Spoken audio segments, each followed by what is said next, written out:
وقال له انا هاقتلك واخلي الكلاب تشرب من دمك. انا قدمت محضر وما مشاش، وبناشد وزير الداخليه انه ينقذنا من اللي احنا فيه. واحنا معانا قطعه ارض زراعيه ومحتلين عليه. اي زياده في اي ارض بيروح ويستولى عليها وعاوز ياخد. معانا ورق ومعانا صحه توقيع في المحكمه. ودافعين فيها كام؟ 600,000. انتوا المفروض شكوتكم ضد مين بالظبط؟ جبرين محمد امين وعمرو مصطفى دياب وإناس محمد علي صبحي. يوم الجمعة جوني ضربوني هنا انا وابني قاعدين في قلب الارض ومزقوني وضربوني وانا عامله تقرير طبي. حسين لولاش الناس اهل الخط كلهم جم حشوهم عنني، وكل يوم والتاني مشي علينا واحد يهددني وقال لي الحكومه بتاعتنا اعملوا اللي انتوا عايزينه. الحكومه بتاعتنا مش انتوا ما ايه اعملوا اللي انتوا عايزينه بس الحكومه طالما وصلتوا للحكومه الحكومه بتاعتنا. صلى على النبي. هم يعتبروا المنطقه. هم المسيطرين على المكان ده كله. بس الكلمه كلمتهم والراي راي. فاحنا ما احناش قدرتهم. لا احنا قدرتهم في عركه ولا قدرتهم في شرطه ولا قدرتهم في اي اقول لك في ايه. هم ما قدرتهمش غير ربنا ونعم بالله والله. ويهدوا بيوتنا دي كلها. يا والله يهدوا بيوت ناس دي كلها. هو عايز يبتدي بدي خد دي تبقى خد اللي هناك. عايز يهدي وقال انا هخليكم تقعدوا على السكك. الناس ديت لما بتيجي مثلا تهجم في خناقه او في حاجه زي كده بيبقوا العدد بتاعهم قد ايه؟ ياما ده احنا كانوا جينا اكتر من 5 6 عربيات. والله كان هنا كان اكتر من 5 6 عربيات واحنا معانا شهور. والله لقيتها مرميه على الارض. اقسم بالله انا لكانت ضاعت رقبتي بس انا قلت انا هضيع الدنيا في حالي. انا لو لقوا اخواتي وعيال اخويا لو شافونا انا بنضرب. انا لو اتكلمت ساعتها انا هبقى قدوه. يعني مثلا دلوقتي انا لو انضربت عيالها تستني. ولد راح يطلع السلاح قال له بلاش السلاح اللي بيصوروا عشان احنا بنصوره. وباذن الله يتعرض الفيديو ده على العام على مسؤوليتكم. ايوه على مسؤوليه ربنا. أيوة. اللي انتوا بتقولوه ده على مسؤوليتكم. ايوه على مسؤوليتنا. الثاني له حق الرد، له حق التعقيب. احنا بالنسبه لنا كعربان ميديا سواء في اي موقع على السوشيال ميديا احنا بنعرض الامر وبنعرض المشكله على طبيعتها بدون تحيز لطرف وبدون زياده او نقصان في الموضوع. اما ان كان على الدوله المصريه موجوده وقويه سواء في اقصى الشمال سواء في اقصى الجنوب. والاستغاثه باذن الله بتكون من خلال الفيديو الاول. المفروض للسيد وزير الداخليه هو اللي يقدر يتحكم في الموضوع ده ويشوف المحاضر اللي انتوا عملتوها، يشوف الوضع ده ويشوف حكايه السلاح اللي الناس دي بتتعدى بيه ويشوف موضوع البلطجه وترويع الامنين ده. في نفس الوقت انتوا معاكم اوراقكم ومعاكم حاجتكم. مفيش بني ادم في الدنيا بحالها يقدر ينزعكم ملكيتكم سواء الملكيه الرسميه او التوسعات الملحقه بها. لان اي توسع ملحق في ارض زراعيه او ارض مباني هو حق اصيل للمالك، ملوش علاقه ان هو معاه ورق به او معهوش. ولكن انتوا بتقولوا انتوا شاريين ودافعين فلوس. ايوه احنا شاريين ودافعين فلوس. طيب في ناس هنا شهود شاهدين على اللي حصل. ايوه ده المنطقه بحال. المنطقه بحال. احنا بقالنا شهر على كده واكتر العالم كلها راحت له. اي واحد يقابلني يقول لي يا ابني انتوا مين اللي يجي لكم بناء عن ايه دي؟ يجي لكم بناء عن ايه دي؟ كل اللي يجي يقول ماليش حاجه. ايه جابوا هنا؟ طب لو عايزين نسمعوا شهود، في شهود موجوده حاليا؟ ادي واحد اثنين ادي جاره همت وادي جاره هوت واهوت اي.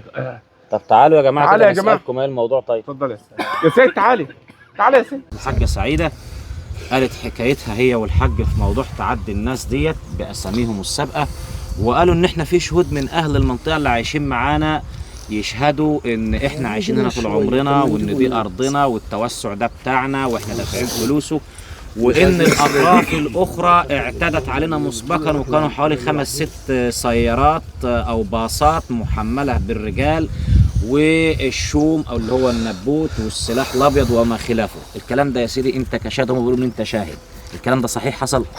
حصل الكلام ده؟ حصل. يعني اللي الست ديت قالته والراجل الطيب ده قاله حقيقه وحصل؟ كنا كلنا واقفين. على الناس يعني؟ لا طبعا. طب نسمع الحاج.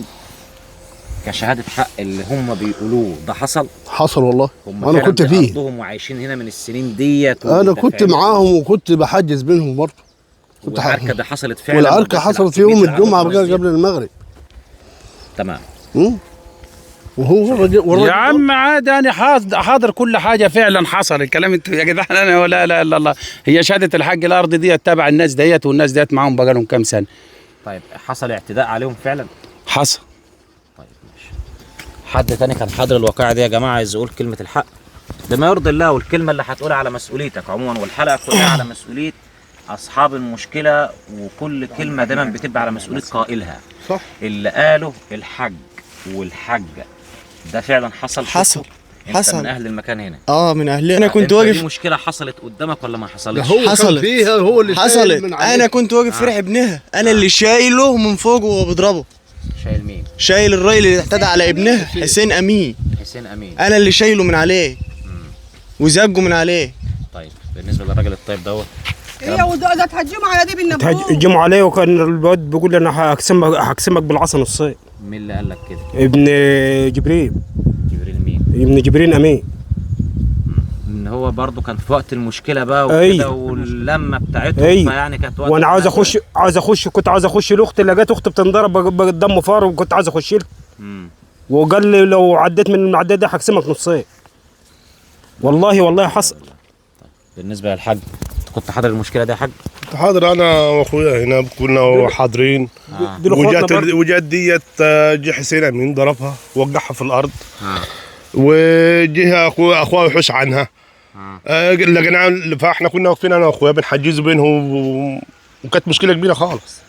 طب الكلام اللي بيقوله الحاج والحاجه صحيح؟ هو ده اللي حصل. والله يعني حصل. اللي قالوه هو اللي حصل. هو ده اللي حصل. والله حصل يا ان باشا. كل الحكايه ان العيلتين دولت او عيله كبيره شويه شايفه نفسها وسيطرتها وفرض مسيطرة والبلطجه على المكان على المكان. اي حد هنا فهم يعني شايفينكم ناس كده ناس غلابه. وخلي بالك اللي شاريه الارض ديت واحده يتيمه بتربي في ايتام. كمان يتيمه بتربي في ايتام. بربي في ايتام بقالك جوزها ميت بقاله 17 سنه. راجلين وبيت. وبتربي في ايتام. بتربي في ايتام واحنا كلنا معاه. وفي النهايه هم وهي اللي شاريه الارض ديت. يعني انت عايز تقول لي ان عيلتين بالقوه والجبروت ده كله لما عايزوا يفرضوا قوتهم وسيطرتهم وتبان الفزعه اللي فيهم بانوا على واحده ست وبتربي في ايتام كمان؟ دي بتربي في ايتام. انا بطاقتي اهي. بطاقتها ارمله. انا بقالي أرملة. النهارده ارمله بقالي اكتر من 19 من 2006. يعني يا حاجه العيلتين دولت رغم جبروتهم ده كله وقوتهم ده كلها انا اللي واقفه لها. هي مش على الرجاله ديت كلها. لا. المكان ده الموضوع عليكي انت. عليا انا. عشان ياخدوا حته الارض دي. عشان ياخدوا حته الارض دي. هي كلها عايزين يجوا ياخدوها باي طريقه، عشان انا ما دخلتش واشتريت لك لازم انا اخدتي. يعني ايه دخلتش واشتريت؟ ما هو بيفرض نفسه على اي حد انه ايوه انا اخش اشتري واحد النسبه بتاعتي يا اما انا اخش انا ايوه يعني وحتى لو ما اشترالكش وانت وعلم ان انت اشتريت في الحته الفلانيه بياخد برضه منك. هو كده. ايوه بياخد برضه منك.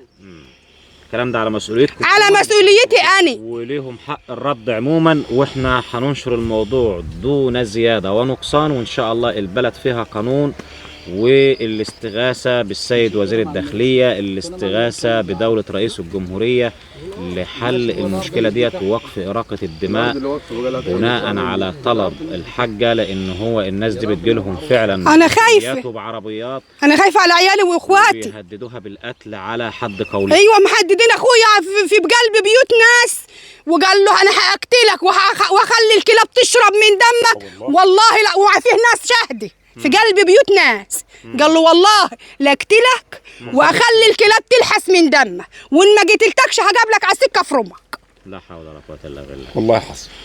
يا رب تجيبوا حق اليتامى. انا مش عايزه الازيد من كده. اليتامى بس. حصل الكلام ده يا جماعه؟ والله العظيم حصل.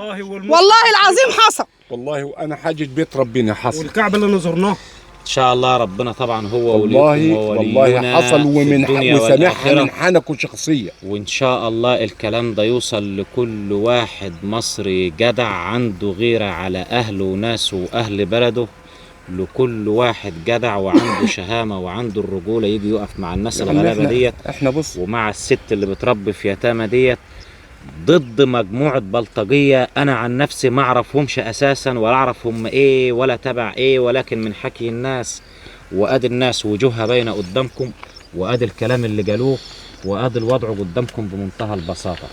محدش يعني انا ما شايف حد اللي هو فيه، يعني حضراتكم شايفين الناس بتتكلم بمنتهى الفطره والطبيعه، ما فيش اي حد حتى فيهم له سلطه او نفوذ او له مثلا شهاده اكاديميه عليا. دي ناس ريفيين مزارعين عاديين بيتكلموا بفطرتهم وبيعرضوا مشكلتهم، لان هو فعلا احنا في المساحه هنا واسعه جدا وشاسعه جدا. يعني لو واحد قتل واحد وحطه في اي حته انا ما حدش هيدري بيه اساسا، والله ما حد هيشوف. وعارفين طبعا ان الحاكم عمره ما هو نازل هنا او الموضوع بعيد عننا.